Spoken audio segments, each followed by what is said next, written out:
முக்கிய செய்தி. குவைத் தீ விபத்தில் சிக்கிய திருச்சி அண்ணா நகர் ராஜு எபினேசரின் நிலையை உறுதி செய்ய உறவினர்கள் கோரிக்கை விடுத்துள்ளனர்.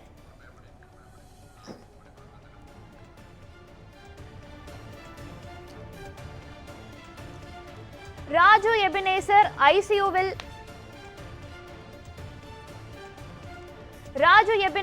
ஐசியூவில் இருப்பதாக அவரது குடும்பத்தாருக்கு கூறப்பட்டுள்ளது.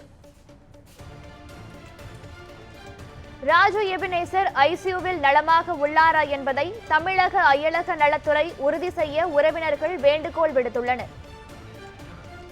இது குறித்த கூடுதல் விவரங்களை வழங்குவதற்காக நமது செய்தியாளர் நெப்போலியன் இணைப்பில் உள்ளார். நெப்போலியன், வணக்கம். இது பற்றிய கூடுதல் விவரங்கள் என்ன, பதிவு பண்ணுங்க.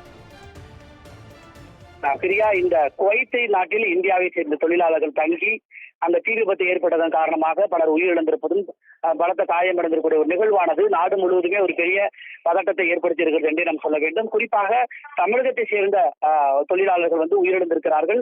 பலர் தொடர்ந்து சிகிச்சைக்காக தீவிர சிகிச்சை பிரிவில் அனுமதிக்கப்பட்டிருக்கிறார்கள். 5 பேர் இதுவரை உயிரிழந்திருப்பதாகவும் இன்னும் சிலர் கவலைக்கிடமாகவும் தொடர்ந்து சிகிச்சையில் இருப்பதாக தகவல்களானது தொடர்ந்து வந்து கொண்டிருக்கிறது. திருச்சியை பொறுத்தவரை திருச்சி நவலூர் கொட்டப்பட்ட அண்ணா நகர் பகுதியை சேர்ந்தவர் ராஜு எபினேசர்.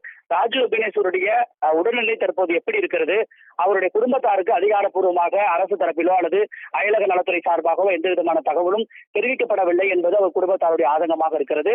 ஐசியூவில் சிகிச்சை பெற்று வருகிறார்.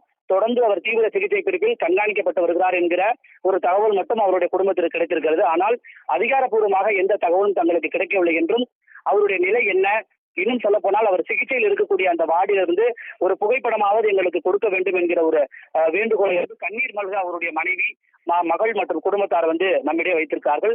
எனவே இந்த நிகழ்வை பொறுத்தவரை தொடர்ந்து தமிழகத்தின் பல்வேறு ஒரு சில பகுதிகளில் இருந்த தொழிலாளர்கள் உயிரிழந்திருப்பதும் அவருடைய குடும்பத்தார்கள் மிகப்பெரிய வேதனைகள் ஆழ்ந்திருப்பதையும் நாம் பார்க்க முடிகிறது. அதே போல் தங்களுடைய பையனுடைய நிலைமை அல்லது தங்களுடைய தந்தையுடைய நிலைமை, குடும்பத்தாருடைய நிலை என்னவென்றே தெரியாமல் பலர் மிகவும் வருத்தத்தில் இருக்கக்கூடிய ஒரு சூழலும் மற்றொருபுறம் இருக்கிறது.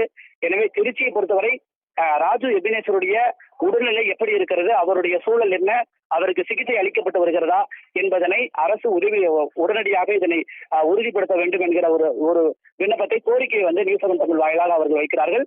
மேலும் தாங்கள் அரசை தொடர்பு கொண்டாலும் சரி அல்லது குறிப்பிட்ட அயலக நலத்துறை தொடர்பு கொண்டாலும் முழுமையான விவரங்கள் தங்களுக்கு கிடைக்கப்படவில்லை என்பது அந்த குடும்பத்தாருடைய ஆதங்கமாக இருக்கிறது.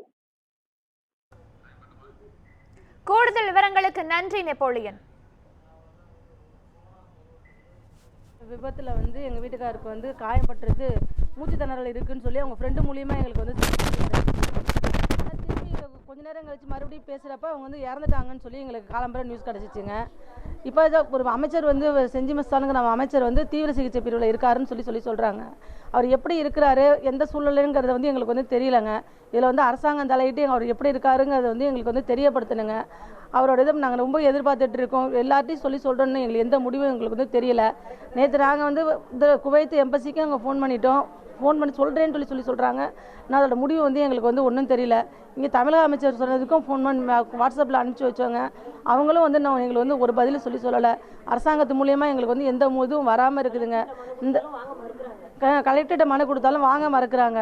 அதனால் எங்கள் வீட்டுக்காரர் எப்படி இருக்காருங்கிறத அந்த தமிழக அரசும் மற்ற மாநில அரசும் சேர்த்து தான் எங்களுக்கு செஞ்சு கொடுக்கணும்.